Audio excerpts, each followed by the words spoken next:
You know, I was looking at my heart rate monitor during the fourth quarter of this game, Oh, I bet.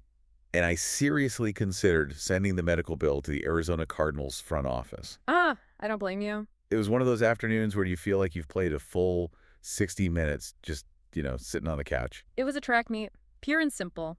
If you blinked, you missed a touchdown. or at least a 40-yard gain. Exactly.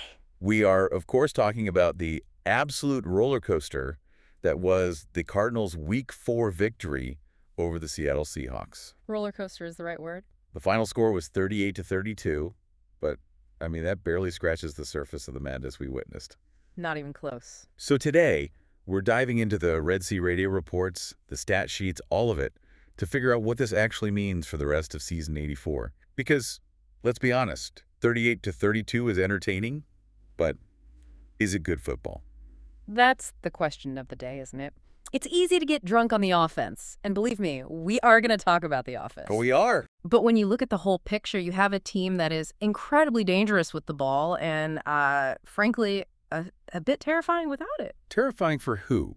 The fans or the opposing offense? A little bit of column A, a little bit of column B. Fair enough. So the mission for this deep dive is to look past the W. We know they won. We know they're 2-2. Right.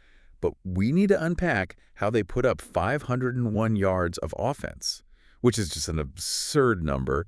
And we need to have a serious conversation about this defense. We do. Is bend but don't break a strategy, or is it just a nice way of saying we got lucky? I wouldn't call it luck, but it is certainly high risk. But you have to start with that offensive output. 501 total yards. Insane. In the modern NFL, defenses are faster and smarter than ever, so hanging half 1,000 yards on a division rival is a statement. It felt like they could do whatever they wanted, Yeah. and it all centered around Jack Weber. I remember back in week 2, there was a lot of noise.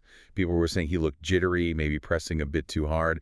This did not look like that quarterback. No, this was a completely different version of Weber. And what stood out to me wasn't the highlight reel plays, it was the boredom. The boredom of efficiency. He was just taking what was there over and over again. He threw for 258 yards and 2 touchdowns, sure, but look at the completion percentage. 75%. 75%. That means 3 out of every 4 times he dropped back, the ball hit a Cardinal in the hands. That isn't just good throwing. That's elite decision-making. It felt surgical. There was one drive in the second quarter where I don't think the ball even hit the ground. Yeah. But you talk about decision-making.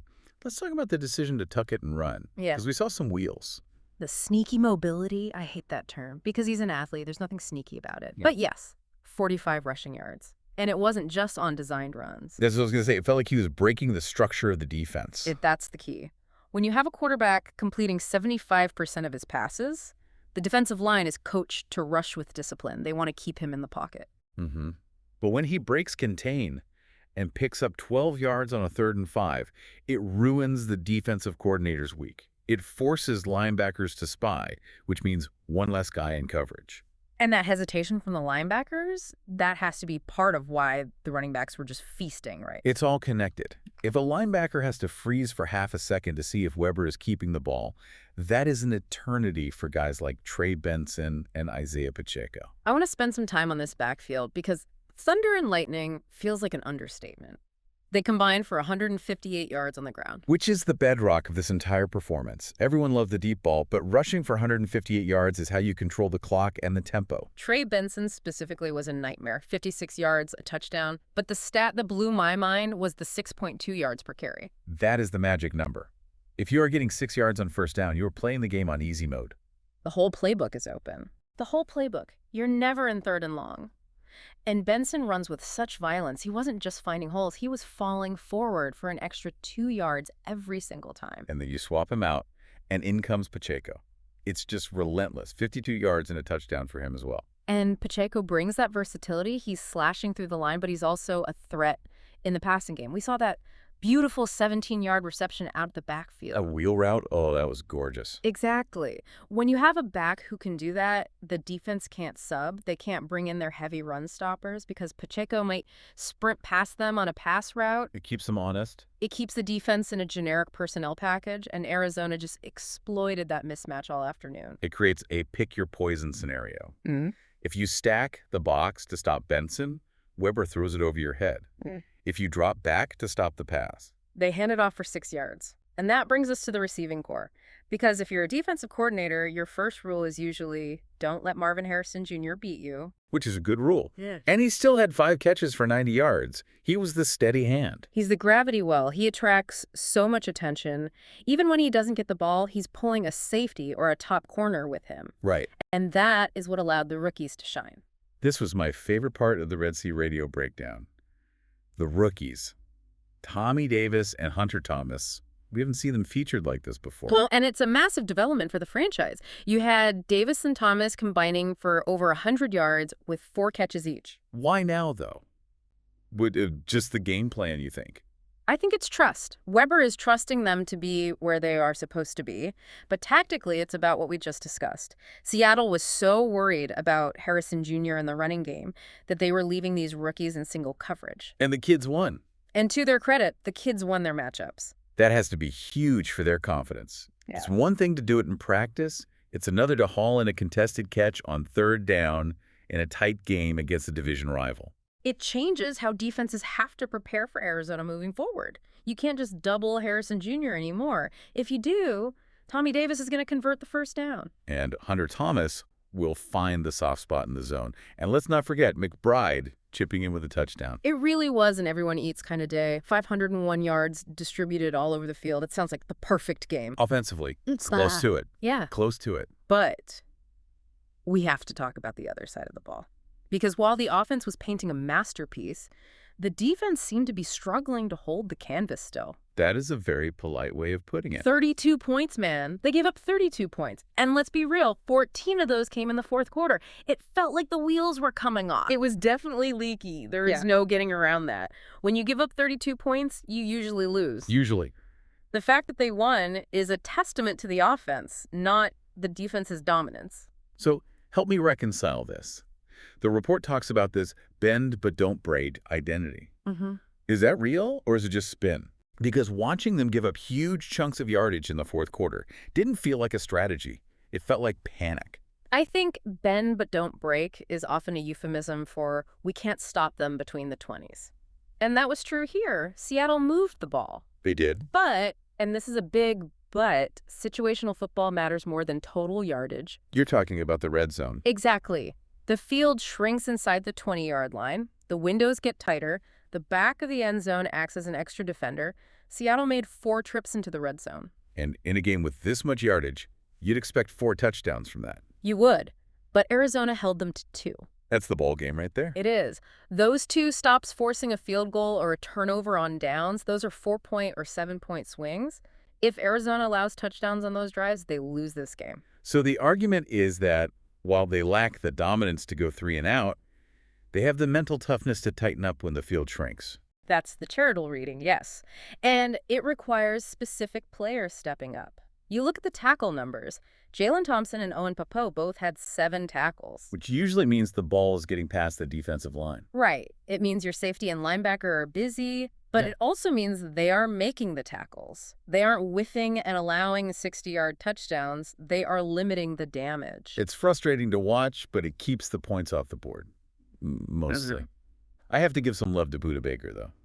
Menace was the word used in the report, and I think that fits perfectly. He is the heartbeat of that unit. 3 pass deflections is a massive day for a safety. It felt like every time Seattle tried to get something going over the middle, Budda was there to swat it away. And that's what you need if you're going to play this style of defense. You need chaos agents. You need guys like Budda Baker and Will Johnson, who also had a key breakup, to make a play on the ball. You can allow the yards, but eventually someone has to step up. Someone has to make a play. But I have to push back on this a little bit.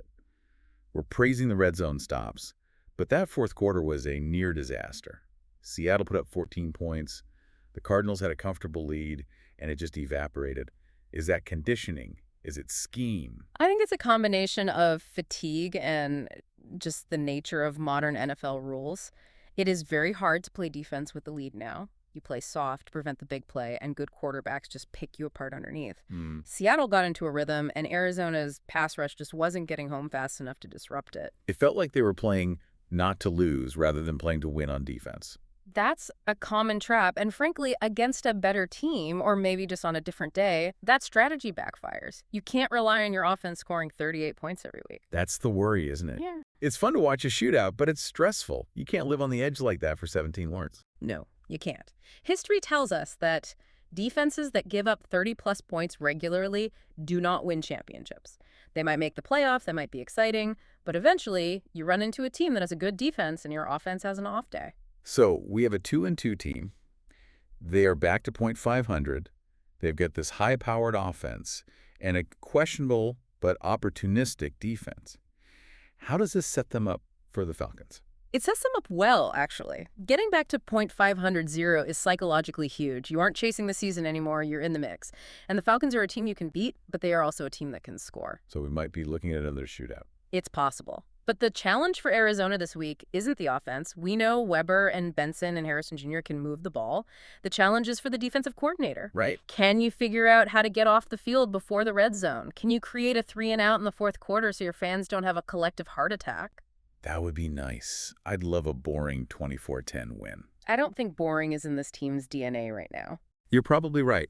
But looking at the broader trajectory, if those rookies, Davis and Thomas, continue to develop, and if Weber keeps this efficiency up, the ceiling for this offense is sky high. The ceiling is the #1 offense in the league. 501 yards is not a fluke when you have this many weapons. The pieces are there. And for the defense, what's the ceiling there? The ceiling is adequate. And sometimes adequate is enough if your offense is scoring 38. They just need to be a little less bend and a little more break up the pass. Adequate is a tough sell for a Super Bowl contender, but I'll take it for week 4. It's a building block. They made the plays when they absolutely had to. That counts for something. It definitely does. So here is where I want to leave everyone. We're celebrating the win. We're celebrating the stats. But I want you to think about that 32 points on the scoreboard. It looms large. Is this sustainable? Can the Cardinals actually make a run playing this brand of last team with the ball wins football? Or are we just watching a really entertaining team that's going to break our hearts when the defense finally snaps? That is the defining question for the rest of the season. Offense sells tickets, but defense, well, you know, the saying. We'll find out if they can tighten the screws next week against Atlanta. Until then, keep an eye on those heart rate monitors, folks. Thanks for listening to The Deep Dive.